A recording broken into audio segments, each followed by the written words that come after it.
Welcome to the Genius Factory. Enjoy the video. You start by setting up the only reliable path to dark mode, a custom skin. Open VLC, go straight to Tools, then Preferences, and pick Interface. Enable Use Custom Skin and note the folder VLC expects.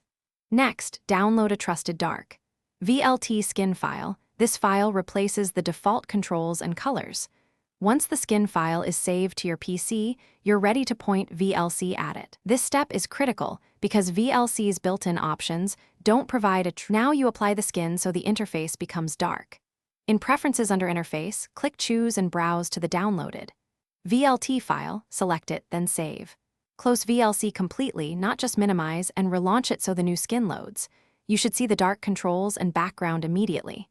If VLC looks unchanged, make sure you enabled custom skins earlier and that the VLT file is intact. Mismatched or broken skins won't load, so re-download a fresh copy if needed.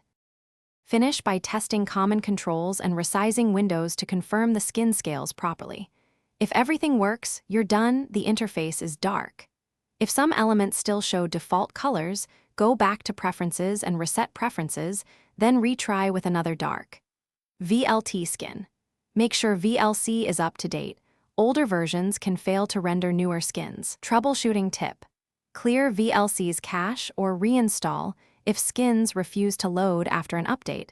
That usually resolves corrupted configuration.